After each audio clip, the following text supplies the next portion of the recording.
Hello friends, welcome to my channel. വീട്ടമ്മമാർക്കൊക്കെ ഒരുപാട് ഉപകാരമാകുന്ന കുറച്ച് നല്ല നല്ല ടിപ്സുകളൊക്കെ കളക്ട് ചെയ്തിട്ടാണ് ഇന്ന് ഞാൻ വന്നിട്ടുള്ളത്. അപ്പം നമുക്ക് നേരെ വീഡിയോയിലേക്ക് പോകാം.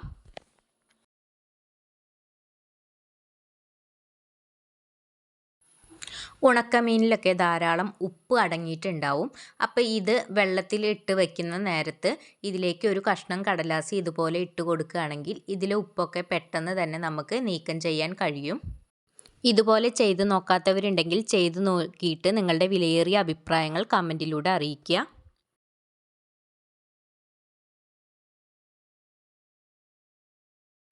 മഴക്കാലമൊക്കെ ആകുന്ന സമയത്ത് വീട്ടമ്മമാരൊക്കെ നേരിടുന്ന ഒരു പ്രശ്നങ്ങളിൽ ഒന്നാണ് ദോശമാവ്, ഇഡലിമാവൊക്കെ പൊങ്ങി വരാനുള്ള ഒരു ബുദ്ധിമുട്ട്.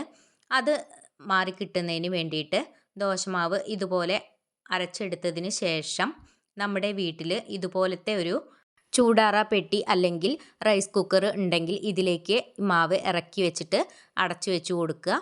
നേരം വെളുക്കുമ്പോഴേക്കും നല്ല രീതിയിൽ തന്നെ മാവ് പൊന്തി വന്നിട്ടുണ്ടാവും. ഇതുപോലൊരു പാത്രം നിങ്ങളുടെ കൈവശമില്ലെങ്കിൽ ചെറു ചൂടുള്ള അടുപ്പിനരികിൽ വെച്ച് കൊടുത്താലും നമുക്ക് മാവ് പെട്ടെന്ന് തന്നെ പൊന്തി കിട്ടും. അപ്പോൾ ഈ മെത്തേഡ് നിങ്ങൾ ഇതുവരെ ചെയ്ത് നോക്കിയിട്ടില്ലെങ്കിൽ ഒന്ന് ചെയ്ത് നോക്കിയിട്ട് നിങ്ങളുടെ വിലയേറിയ അഭിപ്രായങ്ങൾ കമൻറ്റിലൂടെ അറിയിക്കാൻ മറക്കരുത്. പുതുതായി വീഡിയോ കാണുന്ന കൂട്ടുകാരാരെങ്കിലും ഉണ്ടെങ്കിൽ ഈ ചാനൽ സബ്സ്ക്രൈബ് ചെയ്ത് സപ്പോർട്ട് ചെയ്യാൻ മറക്കല്ലേ. തൊട്ടടുത്ത് കാണുന്ന ബെല്ലൈക്കണിൽ ക്ലിക്ക് ചെയ്ത് ഓൾ എന്ന ഓപ്ഷൻ കൂടി ഒന്ന് പ്രസ് ചെയ്ത് ഇടുകയാണെങ്കിൽ ഞാനിടുന്ന വീഡിയോസൊക്കെ അപ്പോൾ തന്നെ നിങ്ങൾക്ക് നോട്ടിഫിക്കേഷനായി എത്തുന്നതാണ്. വീഡിയോ കണ്ടുകൊണ്ടിരിക്കുന്ന സമയത്ത് നിങ്ങൾക്ക് ഇഷ്ടപ്പെടുകയാണെങ്കിൽ നിങ്ങളുടെ കുടുംബങ്ങളിലേക്കും സുഹൃത്തുക്കളിലേക്കും ഒന്ന് ഷെയർ ചെയ്ത് കൊടുക്കുക കൂടി ചെയ്യണേ.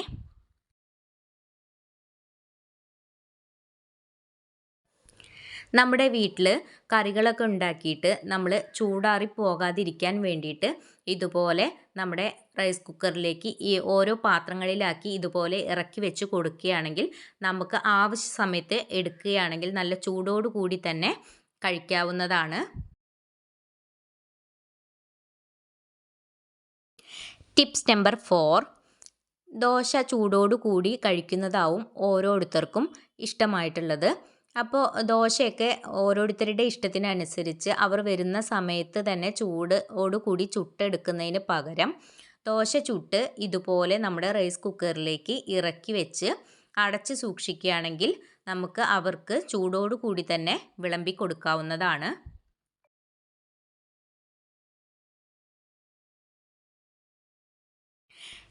ടിപ്സ് നമ്പർ 5, നമ്മൾ അടുക്കളയിലൊക്കെ പെരുമാറുന്ന സമയത്ത് നമ്മുടെ കൈകളിൽ നിന്ന് എണ്ണയൊക്കെ ഇതുപോലെ തറയിലോ അല്ലെങ്കിൽ കിച്ചൺ ടോപ്പിലൊക്കെ പോവാറ് പതിവുള്ളതാണ്.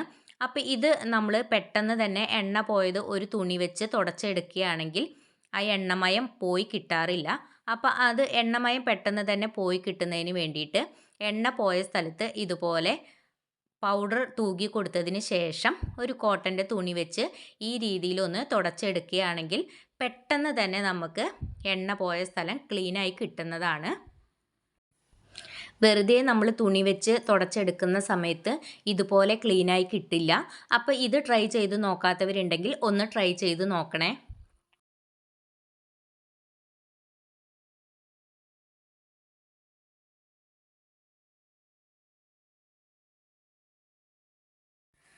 ടിപ്സ് നമ്പർ 6, മുളക് ബജ്ജി തയ്യാറാക്കുന്ന സമയത്ത് അതിൻ്റെ എരിവ് കുറയ്ക്കുന്നതിന് വേണ്ടിയിട്ട് മുളക് കട്ട് ചെയ്തതിന് ശേഷം ഇതിലേക്ക് സുർക്കയും സ്വല്പം ഉപ്പും ചേർത്ത് കൊടുക്കുകയാണെങ്കിൽ ഈ പ്രശ്നം പരിഹരിക്കാവുന്നതാണ്. ഇന്നത്തെ ടിപ്സുകളെല്ലാം എല്ലാവർക്കും ഉപകാരമായി എന്ന് തോന്നുന്നു. ഉപകാരമായി തോന്നുകയാണെങ്കിൽ ഷെയർ ചെയ്യാനും ലൈക്ക് ചെയ്യാനും മറക്കരുതേ. ഇത്രയും നേരം വീഡിയോ കണ്ട് സപ്പോർട്ട് ചെയ്ത എല്ലാവർക്കും ഒരുപാട് നന്ദി. അടുത്ത നല്ലൊരു വീഡിയോയുമായി കാണുന്നതുവരേക്കും എല്ലാവർക്കും ബൈ.